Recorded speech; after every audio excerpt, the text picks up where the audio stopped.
Hello viewers, আসসালামু আলাইকুম। আশা করি সবাই ভালোই আছেন। আমি আসিফ আপনাদের সাথে আছি। আজকে আমি আপনাদের সাথে যে বিষয়টি নিয়ে আলোচনা করব সেটি হচ্ছে একটি ভিটামিন, যেটি আমাদের দৈনন্দিন সুস্থতার জন্য খুবই গুরুত্বপূর্ণ একটি ভিটামিন। ভিটামিন দুই ধরনের, একটি চর্বিতে দ্রবীভূত ভিটামিন আর একটি হচ্ছে পানিতে দ্রবীভূত ভিটামিন। তো এর আগে আমি আপনাদের সাথে আলোচনা করেছি আমার আগের ভিডিওগুলোতে যে পানিতে দ্রবীভূত ভিটামিনগুলো আমাদের প্রতিদিন খেতে হয় এবং চর্বিতে দ্রবীভূত ভিটামিনগুলো আমাদের প্রতিদিন খেতে হয় না। তেমনি ভিটামিন বি 6 হচ্ছে একটি পানিতে দ্রবীভূত ভিটামিন, যেটি আমাদের শরীর স্বাস্থ্যের জন্য খুবই গুরুত্বপূর্ণ একটি ভিটামিন।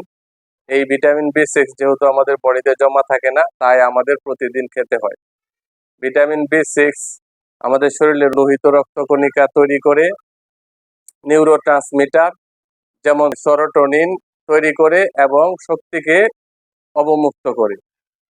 ভিটামিন বি 6 এইভাবে বডিতে কাজ করে স্ট্রোক, অনিদ্রা এবং বিভিন্ন ধরনের শারীরিক অবসাদ দূর করে। ভিটামিন বি 6 যেহেতু আমাদের প্রতিদিন খাদ্যের মাধ্যমে খেতে হয়, ভিটামিন বি 6 প্রতিদিন না খেলে আমাদের শরীর সুস্থ থাকে না। এটা আমাদের নিত্য প্রয়োজনীয় একটি ভিটামিন বডির জন্য। এটা আমরা কোন কোন খাবারে পাবো? ভিটামিন বি 6 আমরা পাবো মাছে, পাবো আমরা মাংসতে, পাবো ডিম এবং দুধেও ভিটামিন বি 6 পাওয়া যায়। বিভিন্ন ধরনের শাকসবজিতে আমরা ভিটামিন বি 6 পাবো।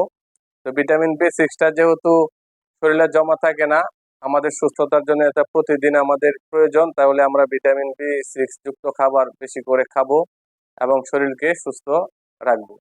তো অনেকেই কিন্তু আমরা জানি না কোন ভিটামিন আমাদের প্রতিদিন খেতে হয়, কোন ভিটামিন আমাদের প্রতিদিন খেতে হয় না। যেটা আমাদের বডিতে জমা থাকে না, এই ভিটামিনটা আমাদের প্রতিদিন খেতে হয়। আর যে ভিটামিন আমাদের বডিতে জমা থাকে সেটা আমাদের প্রতিদিন খেতে হয় না। ভিটামিন বি 6 যদি আমাদের বডিতে কমে যায়, তাহলে আমাদের শরীরে রক্ত শূন্যতা দেখা দেয়, স্মৃতিশক্তি লোপ পায় এবং শারীরিক অবসাদ দেখা দেয়। তো প্রতিদিন সুস্থ থাকার জন্য আমরা প্রতিদিন ভিটামিন বি 6 খাবো। তো আমার আরো নতুন নতুন ভিডিও পেতে আমার চ্যানেলটিকে সাবস্ক্রাইব করুন এবং বেল আইকনটি টিপুন।